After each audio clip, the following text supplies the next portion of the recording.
साहित्यिक खबर। सिद्धेश्वर का घूमता कैमरा।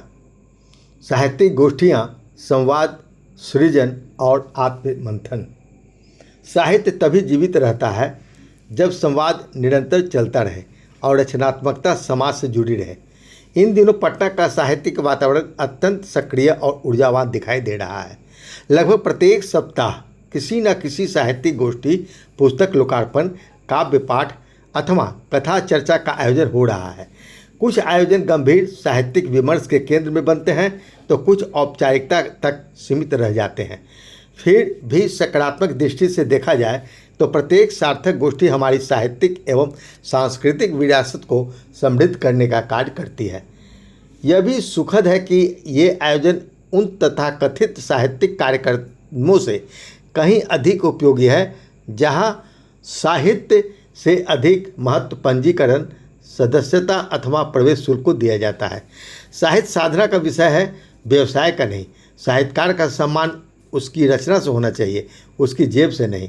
इसी संदर्भ में पटना के परिचित साहित्यकार डॉक्टर किशोर सिन्हा तथा बिहार हिंदी साहित्य सम्मेलन के अध्यक्ष डॉक्टर अनिल सुलभ का प्रयास विशेष रूप से उल्लेखनीय है। दोनों साहित्यकार निरंतर ऐसे आयोजन कर रहे हैं जो केवल कार्यक्रम भर नहीं होते बल्कि साहित्यकारों के बीच विचार विनिमय, संवाद, आत्मीयता और रचनात्मक ऊर्जा का सशक्त माध्यम भी बनते हैं। मोही और दद्दू का लोकार्पण बाल साहित्य का उत्सव। पटना के जगजीवन राम संस्थान में डॉक्टर किशोर सिन्हा के नवीन बाल कविता संग्रह मोही और दद्दू का लोकार्पण एक यादगार साहित्यिक आयोजन बन गया। इसमें रंगमंच, आकाशवाणी और साहित्य जगत की अनेक प्रतिष्ठित हस्तियां उपस्थित रहीं।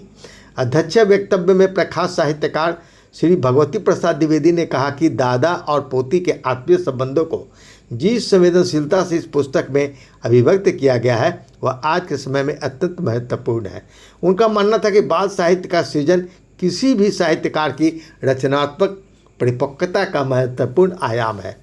वहीं प्रख्यात कथाकार शिव दयाल एवं भावना शेखर जैसे मुख्य अतिथियों ने भी इस कृति को बाल मनोविज्ञान, पारिवारिक संस्कार और आत्मीय संवाद का सुंदर दस्तावेज बतलाया। वरिष्ठ साहित्यकार डॉक्टर गोरख प्रसाद मस्ताना ने कहा कि बाल कविता लिखना सरल नहीं है। कहीं कहीं छंद की शिथिलता हो सकती है, किंतु यदि भाव सशक्त हो तो कविता अपना प्रभाव स्वयं स्थापित कर देती है। वहीं कवि चित्रकार सिद्धेश्वर तथा राम यतन यादव ने विशेष रूप से इस बात की सराहना की कि डॉक्टर किशोर सिन्हा ने कृत्रिम बुद्धिमत्ता AI का सृजनात्मक उपयोग करते हुए अपनी कविताओं का आकर्षक परिफिल्मांकन भी किया है। इससे उनकी साहित्यिक प्रस्तुति आधुनिक तकनीक से भी जुड़ती हुई दिखाई देती है। इस सभा में ऋचा वर्मा, संजय राय, आलोक चोपड़ा, मधुरेश नारायण, संजय कुंदन, सुमन कुमार, BK जैन, डॉक्टर नरेंद्र नाथ पांडे, नसीम अख्तर, नीलांशु रंजन, आराधना प्रसाद, अर्चना त्रिपाठी, रविशंकर सहित अनेक साहित्यकार उपस्थित हैं। संभव है कि कुछ नाम मेरी स्मृति से छूट गया हो। डॉक्टर किशोर सिन्हा ने सही कहा है कि ऐसे साहित्यिक आयोजन में हमें बहुत कुछ सुनने, सीखने और एक दूसरे से जुड़ने का अवसर प्रदान करते हैं। अब आइए एक और साहित्यिक खबर। प्रेमचंद जयंती और लघु कथा पर गंभीर विमर्श।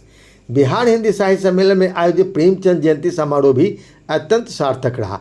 विशेष प्रसन्नता की बात यह रही कि एक पूरा सत्र लघु कथा को समर्पित था।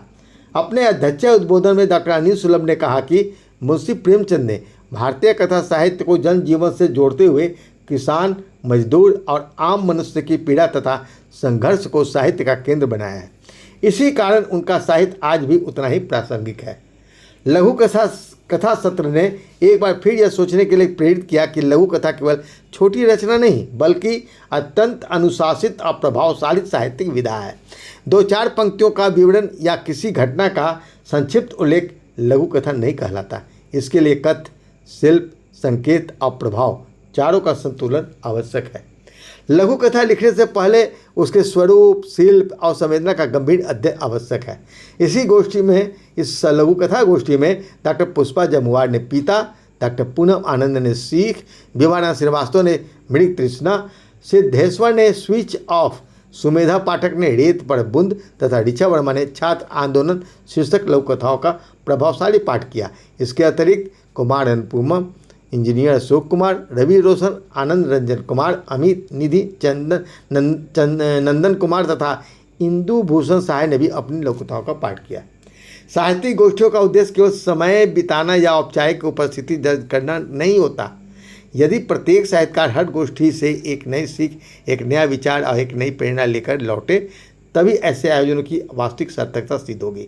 साहित्य का विकास संवाद, अध्ययन, आत्ममंथन और सतत सृजन से ही संभव है। इस कार्यक्रम का संचालन बहुत ही महत्वपूर्ण रहा। साहित्यिक आयोजन तभी सार्थक और लाभकारी सिद्ध होते हैं जब हम उन्हें केवल मनोरंजन का या समय बिताने का माध्यम न मानकर सीखने, विचारों के आदान प्रदान और आत्मविश्वास विकास का अवसर समझें। यदि प्रत्येक गोष्ठी से हम एक भी श्रेष्ठ विचार अपने जीवन और लेखन में उतार सकें तो ऐसे आयोजन अपने उद्देश्य में पूर्णतः सफल माने जाएंगे। जो महफिल से नया चिंतन समेट कर घर आता है, वही अपने समय के साहित्य में उजियारा फैलाता है। समाचार प्रस्तुति सिद्धेश्वर। दोस्तों, यदि हमारा यह प्रयास अच्छा लगता हो तो कृपया हमारे चैनल को आप सब्सक्राइब अवश्य करेंगे और कमेंट बॉक्स में अपना विचार सुझाव भी दीजिएगा तथा इस चैनल को आप अपने मित्रों के बीच शेयर कीजिएगा। बहुत बहुत धन्यवाद आपका।